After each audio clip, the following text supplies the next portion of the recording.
It is Thursday, March 5th, 2009, and this week we are talking about being out as genderqueer at work. I work at a video store, an independent video store, as a clerk, and on film shoots. So, I started my job when I already decided that I was going to change my name. So, when I initially applied, I applied as Liz, but then on my first day I was like, okay, I'm going to start this on the right foot. So I walked in and they said, "Hi, are you Liz?" And I said, "Yes, but I go by Sam." And just nipped it in the bud right then and started off with Sam, which was really good. And I was introduced to coworkers as Sam. And all the customers know me as Sam, and so that part went really well. I've talked about this a little bit in terms of my voice. Like Dylan was saying, you know, I think that when we're at work, we want to be really polite.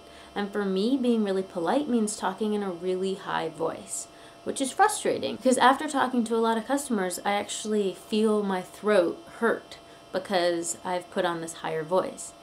And my voice in general is pretty high, but I think when I'm trying to be polite, it gets worse. But I have this really fun game that I've also talked about before, which is, so we have to call people when their movies are late. And we have a whole list of people. And so I tried for a while, and sometimes I do it and sometimes I don't, talking in a lower voice on the phone. And usually it's just leaving messages, so it's not even a big deal. So like my feminine polite voice would be, "Hi, this is 5-Star Video, just calling to remind so-and-so that your video is 3 days overdue. If you could bring it back soon, that'd be great. Thanks." And then when I try to masculinize it, I say more like, "Hi, this is 5-Star Video, just calling to remind you that your video is 3 days overdue. If you could bring it back soon, that would be great. Thanks." And like it still has a bunch of intonation, but I think that it sounds a little more masculine. I don't know if it sounds stupid. And generally when I talk to customers, I just put on the high voice because I want to be polite. So that's interesting. Why does feminine mean polite? Don't know. Also at work, I'm the one who knows about chick flicks and comedies and kids movies and doesn't know a thing about action movies or science fiction movies or horror movies or really intense dramas. Like I hadn't seen The Godfather until recently, but I've seen every Hugh Grant movie many times. So I play the feminine role because there's actually only a couple girls who work there, and when I started I was the only girl who worked there, and so I played that role, and I think that that's fine because I've come to this different understanding about the combination, which I think I'll make a video about on my channel, but you know how we're all different combinations of our sex, our gender, and our orientation, and I see no reason why I can't be genderqueer and feminine in certain parts of my personality. There's nothing wrong with it. So, yeah, so I play that role. Want to know about Hugh Grant movies? Come talk to me.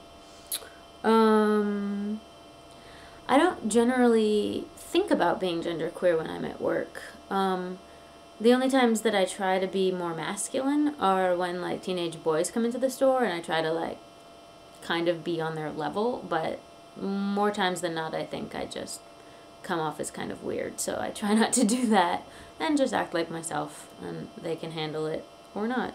I have a trans-coworker, a male to female coworker, and I'm finding that when we work together, people get stuff wrong all the time and assume about both of us all the time and call her sir and me ma'am, and we both get pissed later, not to people's faces because we're trying to be polite, but so in that way I think that I'm trying to support her when she gets the wrong pronoun or the wrong name a lot of the time. And for me, since I haven't changed my pronoun, that's not a problem, but I do maybe see that happening in the future, and when that does happen, what's that say? Oh, 9 months, okay. I do see possibly changing my pronoun in the future, and when that does happen, I think that that'll probably be a problem for people to shift, and it probably won't come up, and it won't be appropriate for me to mention it, and I'll just kind of have to put on that female hat at work and handle it.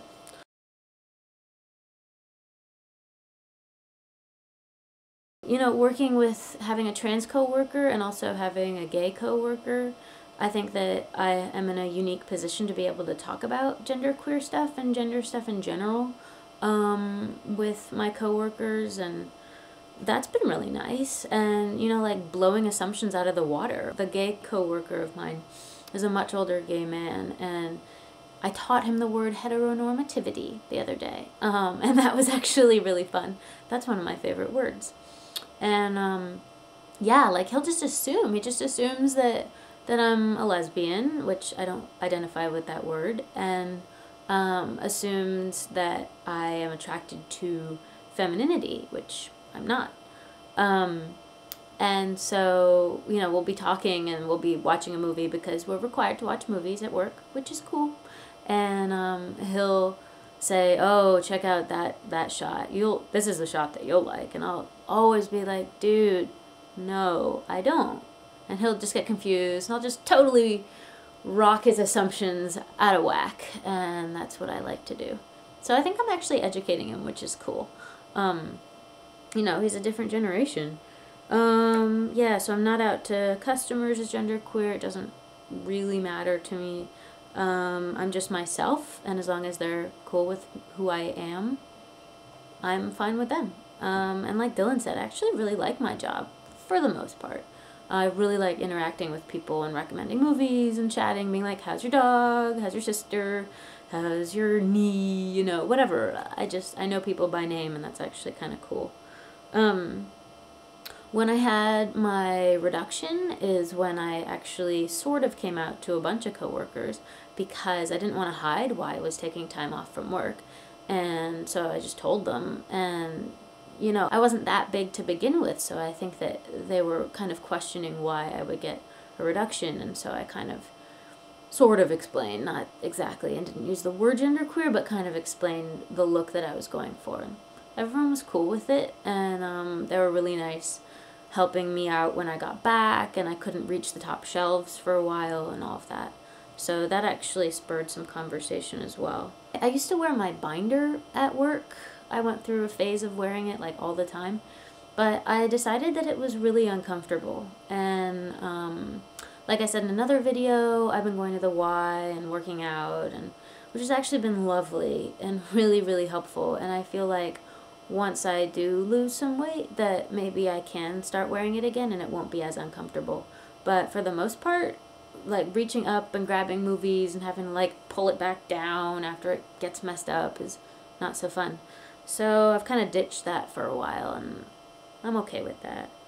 And then the last thing is, I think that when I do apply for a real job, which I used to have, and, you know, it burned me out. So when I do end up applying for a real job again, I think that I'll apply with the name Elizabeth, and then, you know, once things get rolling, then I'll definitely say, my nickname is Sam, I go by Sam, and I'll just kind of treat it like school, where my official things say Elizabeth, but people know me as Sam. Maybe someday I'll legally change my name. I'm not really sure how that's gonna go, and I'm just kind of feeling it out and seeing what feels right. But yeah, so I think that's all I have. I wrote a lot of tiny notes for this one. I hope everybody's having a lovely first week of March, and I'll see you guys next week. All right, bye.